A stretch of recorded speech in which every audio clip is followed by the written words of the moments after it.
Good evening, everybody. Without further ado, if you saw my video tour of the Jem rock mirror, then you may have seen a little inset of this guitar. So here it is. This is a 2001 Ibanez Jem 7D BK. A very strange beastie it is too. Yes, that is the factory standard finish. Yeah. Now, I must apologize for the lighting on today's video. I've been trying to do this video all week when I've had time during the day, and because the natural light in here is pretty good.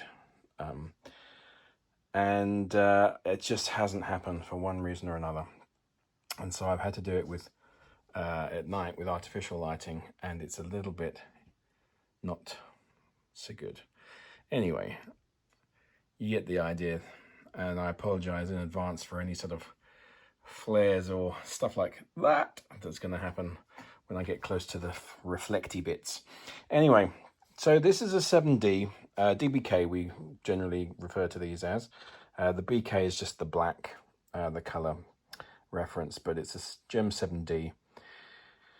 Now, these came out in 1999, I believe,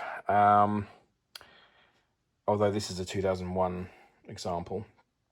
And I've owned this guitar since 2007, and I bought it at the same time I bought the rock mirror, from the proceeds of a very expensive custom 7-string that I had, which I just didn't play enough, and I just thought that it was so beautiful that I had to either play it or sell it, and I decided to sell it. Anyway, it funded the purchase of 2 wonderful Jems that have been my working guitars ever since, and this is one of them. So this is the DBK. Like I said, it's kind of weirdly a model that arrived as a sort of almost like a gestalt, creation from 2 previous Jem models. In a way, it's like the baby of 2 previous models. The first one was the Jem BSB, which stands for Burnt Stained Blue, which came out in the about 96 or thereabouts, and that was the first sort of real industrial looking Jem. I think Vi was, possibly quite self-aware at the time that, the kind of ostentatious gold 7V with the white, although that was obviously still the main guitar, he was interested, I guess, in pursuing something a bit more industrial looking, something a bit more, along the lines that were popular at the time. The whole sort of cyber stuff in the 90s. And he came out with this, suddenly appeared with this Burnt Stained Blue Jem, and it was it had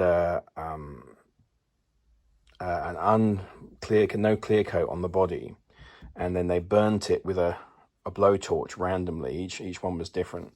Has this sort of random blowtorch scorch marks, literally blackened scorch marks, and then they would put this blue stain over the top, which really looked quite green, actually. That most burnt stained blues that you see they do look more green than blue, but there we are. And what would happen with them is that if you played them, where your arm rubbed on this portion here, and sometimes around here, you would actually wear the finish off, the stain off, and it would sort of go even lighter coloured. It would kind of get that light green, and it would wear off completely. But the reason why I mention it is because it had these basically sort of look like Posi Drive Phillips screw heads. Now the prototype that Vi was pictured with a lot at that time had real screw heads in, I think, and the production models had these sort of plastic facsimiles. I guess for cost and perhaps safety. I don't know. Also, so that was. This is where the kind of the BSB adds this to this model, to the DBK. And then the other guitar that sort of seems to have contributed a stylistic choice was the Jem 90th anniversary, the Hoshindo 90th anniversary model, which is possibly one of the most beautiful Jems I think they've ever done. And it had this crazy laser etched, sort of almost half melted kind of looking finish on it, where there was sort of pits and and it had this metallic finish. So it was a sort of textured finish. And I guess this, I'm not really sure how the textured finish on the DBK was arrived at in terms of how they ended up doing it like that. But it certainly, the end result seems to be very much a case of combining those two aesthetics together in a new guitar. Now the other thing about the DBK was that it was an attempt by Ibanez to create a more affordable Jem that was still created in the Fujigen factory in Japan. And this was really aggressively priced when it came out as well. It was about $14.99 dollars, US dollars. And this is at a time when the Jem 555, the Korean sort of made Jem 555, was only about $200 cheaper than that. And the 7V was more like $21.99. So that was a very aggressively priced guitar, because where it counts, this guitar is really does not cut any corners, really. You have American basswood body. Okay, so the 7V's older, but so what? You have the Damasio breed set. 7V's got Evos, so what? They're the same kind of price. We have a beautiful Low Pro Edge here. I've waxed lyrical about this bridge so many times before. It is the apex edge, I believe. Certainly for me, they just never got any better than that. Sorry about all this flare, by the way. It's just what it is with the light on it. And the 7Vs had these at the same time as well. I mean, obviously the 7V1 had a gold finish. This is a chrome. Not really any value there. Switching is the same. Obviously this has been given the old chrome knurled knobber treatment that I like to put on my guitars. The switching, every Jem right from the 777s in the 80s had the same switching, the 5-way, which was unusual at the time. Vi mentions it quite a lot when he talks about the sort of creation of the Jem, and it seems so normal now, but it was quite unusual at the time, where you have the all the way that way, and we have the humbucker all the way this way, this humbucker in the middle, single coil. Okay, so normal. But in the in-between positions, you have this, it splits the coil, and you have this combination here, a blend of these two, and then in this position, you have the same thing happening here. Now, they would do that switching on RG models as well that had an HSH configuration, so that the thing became very normal. In fact, the RG is basically the Jem minus the Vi idiosyncrasies. It doesn't have the RGs wouldn't have the lion's claw, bear claw thing there. It wouldn't have the monkey grip. as I've said before, until you've had something to pick up your guitar with like that, you won't realize how useful it is. So this one is also a bit of a minor mystery in that it has, if I turn her over, see the Babinga stripe there on the back there, reinforcement. This is obviously before they started doing the volute and all that sort of stuff. This is an older style neck.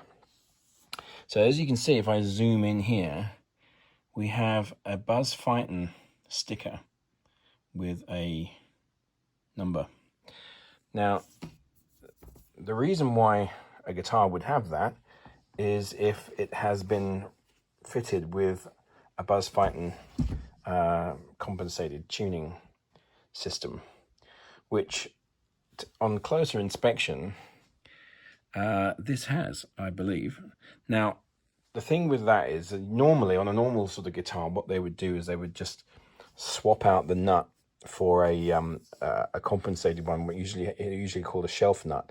So it would fit in the same space that your normal nut would fit, and then it would have a little extra shelf, so that just to bring the scale length down a slight bit, and then they had a formula for adjusting the intonation on each saddle here, and that was the tuning system. But they were able to also apply the tuning system to Floyd Rose double locking guitars. But what I think what they had to do was they would literally shift the entire top lock forward a little bit or back, or whichever way you look at it. Now, when you look at this one very, very closely, it does seem to have been moved, but it's hard to actually focus in on it. There's a little, yeah, it's difficult to see, but there we are. The other thing that is very of note with this model is that this is an example of one of the Jems that has a very, very, very, very slim neck compared to normal Jems, most Jems. So then there's been a few of these over the years. This model, when I first bought one of these, now I've had about 7 or 8 of these. I used to trade Jems in the early noughties and early 2000s, and I bought a DBK one day and got it in from the States and unpacked it and had a little inspection and had a play, and it was a revelation. I'd never played a Jem with such a slim profile neck, and I think at the time that I bought my first one of these, I had a white 7V in stock as well. I think I only ever had one white 7V. I'm not a fan of them. I know it's a very strange thing to say, being a Steve Vai fan. I just was never a fan of that model. The look of it just never really appealed to me. But I thought I'd better have at least one in my life. So I bought one and sold it on. Not my cup of tea, but that's fine. I've always been more drawn to other models, and normally the more toned down models. So, I really loved the original, the PBK, the Root Beer, and the black VBK were my favorites of those old Jems. I wasn't really a desert yellow or sort of shocking pink kind of guy, although I probably like those a bit more now than I did then. And when this appeared, and the BSB, I had one BSB that I had and sold, but when these appeared, it was like, yeah, I like that. Now, whether or not you can justify a sort of £700 or $700 premium from one of these to a 7V, I don't know how you would do that. I don't know. You tell me how you can justify that. Either this was aggressively underpriced, or the 7V is overpriced. You decide. But anyway, it was a bargain, really. If you had the choice of spending $12.99 or $11.99 whatever they were, for a 555, or $14.99 for one of these. I mean, it's just, there's just, God, go with this every time. So the neck is very, very slim. It's about 17 mil thick here, and up to about 19, 20. It's very wizard-like, although the carve is slightly different, I believe. And a few gems have had this thing. A standard kind of gem neck would be more like 19 here and 21 or so. So yeah, it's a very, very fast, very slim neck. Again, it's a versatile sounding guitar. Now, the funny thing is, the thing that's quite interesting, I find quite interesting about owning this guitar and my Rock Mirror, is that even though they have the same DiMarzio breeds pickup set, I find the Rock Mirror to be sonically more versatile, and I don't really know why that should be. I'm not a Tonewood guy, and even if I were, both of the guitars are American basswood anyway.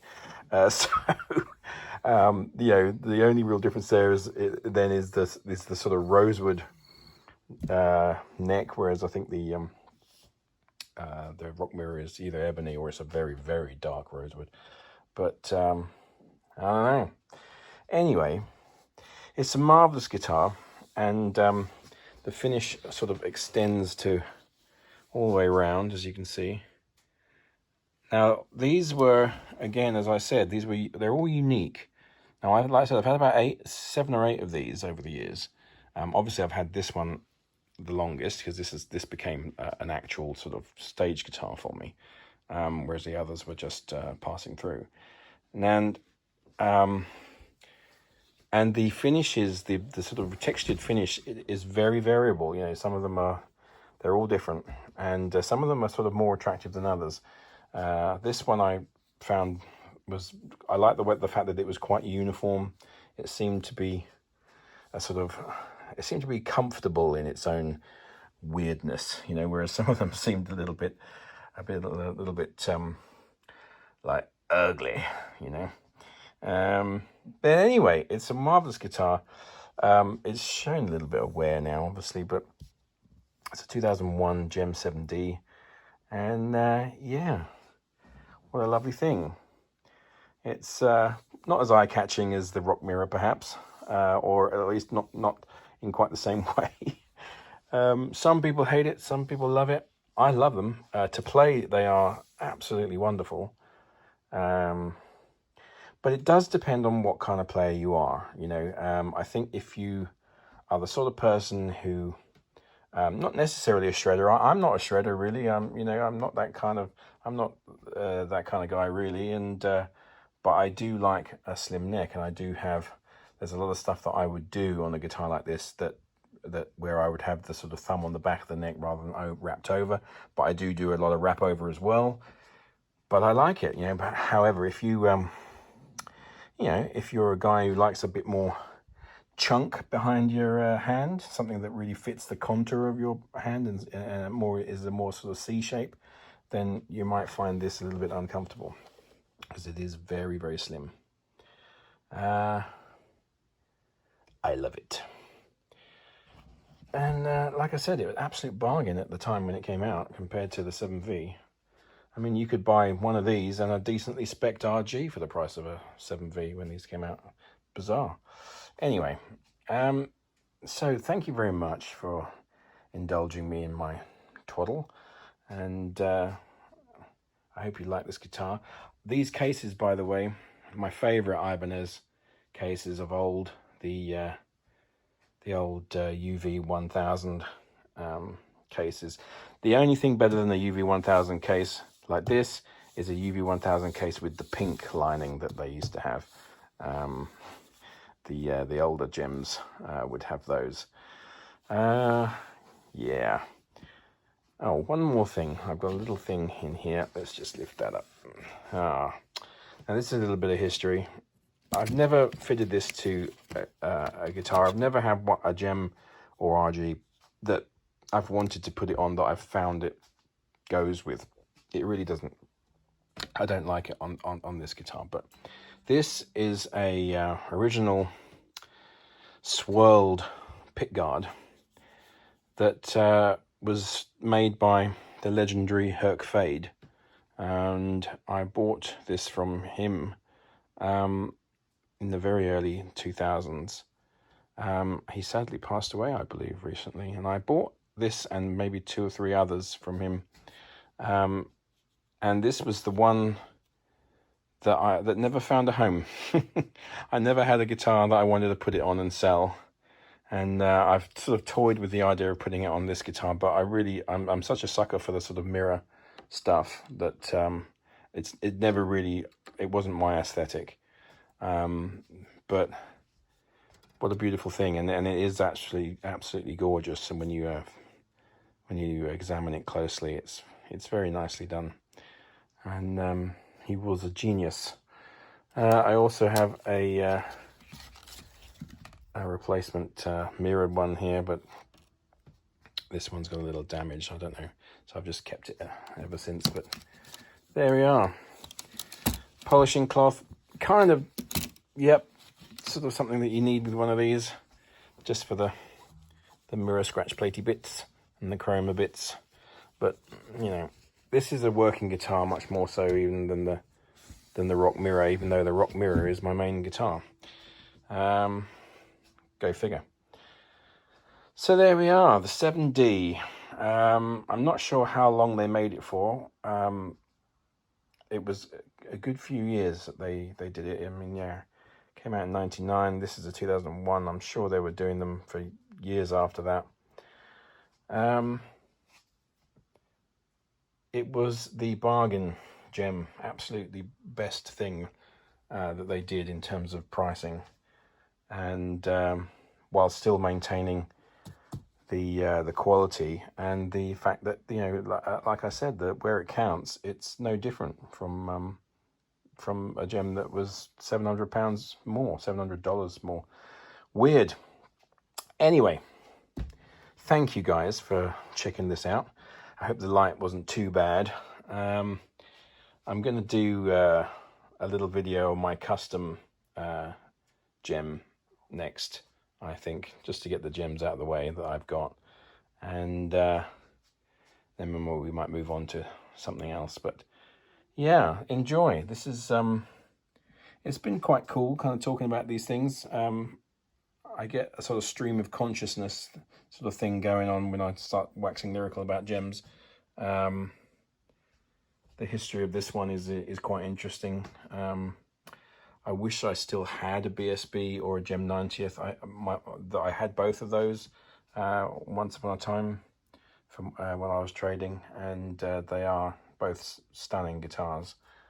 I think a lot of people see this one as a little bit of an oddity. However, there we are. I love it, and to play it is fantastic. So there we are. Good night. See you then. See you later. Have fun. Stay safe. Stop talking, Ben.